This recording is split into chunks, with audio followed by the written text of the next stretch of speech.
साझी विरासत बचाओ आंदोलन में शरद यादव के सारथी रहे युवा समाजवादी नेता इंजीनियर संतोष यादव ने राजद को छोड़कर आज मधेपुरा में जदयू का दामन थाम लिया है। एनडीए की ओर से जदयू कोटे के प्रत्याशी ने वर्तमान सांसद दिनेश चंद्र यादव के नामांकन सभा में आज उन्हें बिहार सरकार के ऊर्जा मंत्री प्रोफेसर विजेंद्र यादव के द्वारा उन्हें जदयू की सदस्यता दिलाई गई है। इसके साथ ही कई और राजद के नेता भी आज जदयू में शामिल हो गए हैं। देर शाम को इंजीनियर संतोष यादव ने प्रेस वार्ता आयोजित कर राजद को परिवारवाद की पार्टी बताते हुए समाजवाद का ढोंग रचने का भी आरोप लगाया है। इस दौरान उन्होंने कहा कि आज राष्ट्रीय जनता दल अर्थदंड तंत्र की मंडी हो गई है और समाजवाद के नाम पर सिर्फ लोगों को ठगने का काम किया जा रहा है। मुख्यमंत्री नीतीश कुमार के नेतृत्व में बिहार लगातार विकास की ओर अग्रसर है।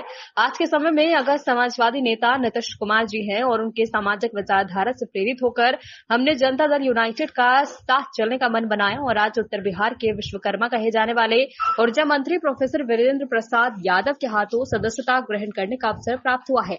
आने वाले चुनाव में हम सभी मिलकर एनडीए को मजबूत करेंगे और बिहार में 40 की 40 सीट जीतकर बिहार में नीतीश कुमार और केंद्र में नरेंद्र मोदी के हाथों को मजबूत करेंगे। देखिए, शरद यादव का जो विचार था वो लोकनायक जयप्रकाश नारायण, डॉक्टर राम मनोहर लोहिया और कर्पूरी ठाकुर के विचारों को वो जीते थे और जो राष्ट्रीय जनता दल है वो पूरी विचारधारा उनकी लोकनायक जयप्रकाश नारायण, डॉक्टर राम मनोहर लोहिया, जननायक कर्पूरी ठाकुर के उलट है। वहाँ सिर्फ संतति और संपत्ति का मामला है और डॉक्टर लोहिया कहते थे कि लोकतंत्र में जब संतति और संपत्ति का बोलबाला हो जाएगा तो लोकतंत्र अपने मायने खो देगा।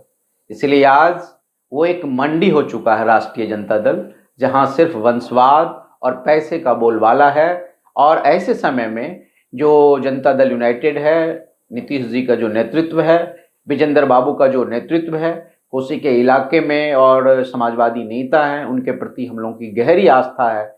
आदरणीय नीतीश कुमार और आदरणीय विजेंद्र बाबू के प्रति इस पार्टी में बहुत सारे ऐसे नेता हैं जो उन विचारों को, उन परंपराओं को आज भी जीवित रखे हुए हैं। लोकनायक जयप्रकाश नारायण, जननायक कर्पूरी ठाकुर और महान समाजवादी चिंतक डॉक्टर राम मनोहर लोहिया के विचारों को और बाबा साहब भीमराव अम्बेडकर के विचारों को आगे बढ़ा रहे हैं। मैं मानता हूं जनता दल यूनाइटेड आज एक ऐसी वैचारिक पार्टी है, समाजवादी आंदोलन की एक ऐसी धारा है जो समाज के सबसे कमजोर, गरीब, पिछड़ा, दलित, खेती, पानी, बिजली, सड़क, पगडंडी और हाशिए के सवाल को एड्रेस कर रही है। और राजनीति में ऐसे पार्टी का विस्तार होना चाहिए, इसका वजूद बढ़ना चाहिए। जन जन में इनके विचारों को फैलाने की जरूरत है। आपने कहा कि आरजेडी मंडी हो गई है, लेकिन आरजेडी के नेता तेजस्वी यादव के द्वारा भी ये आरोप लगाया जाता है कि एनडीए भी परिवारवाद है और जब उनके सवाल होते हैं तो एनडीए के कोई नेता नहीं बोलते। यहाँ कोई युवराज नहीं है, आप देखें वहाँ युवराज वहाँ है। वंशवाद और परिवारवाद में फर्क है। सत्ता के शीर्ष पर कौन बैठा है उससे तय होता है वंशवाद। सत्ता का शीर्ष राष्ट्रीय जनता दल में एक परिवार का है। किसी अन्य पार्टी में, समाजवादी पार्टी में भी सत्ता का शीर्ष एक परिवार का है। वंशवाद का मतलब सत्ता के शीर्ष से है, राजा का बेटा राजा होता है। डॉक्टर राम मनोहर लोहिया ने 1962 में एक मेहतरानी सुक्खो रानी को चुनाव लड़ाए थे ग्वालियर स्टेट की महारानी के खिलाफ। समाजवादी आंदोलन का सपना था, सुक्खो रानी का संघर्ष हुआ था। मेहतरानी बनाम महारानी का इस देश में बहुत चर्चित हुआ था और डॉक्टर लोहिया खुद फुलपुर से जवाहरलाल नेहरू के खिलाफ लड़ रहे थे।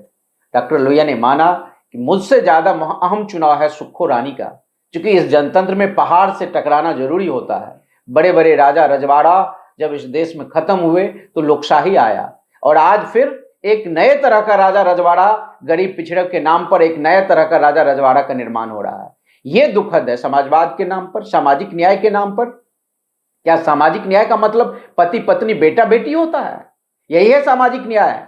मैं लाखों करोड़ों नौजवान दोस्तों से ये अपील करना चाहता हूं कि आप गौर से समझें, क्या सामाजिक न्याय एक परिवार के अंदर होता है कि समाज के लिए होता है, देश के लिए होता है? तो ये गमले की खेती जो इस देश में हो रही है, इस सूबे में हो रही है, तेजस्वी यादव युवराज है, अखिलेश यादव युवराज है, राहुल गांधी युवराज है।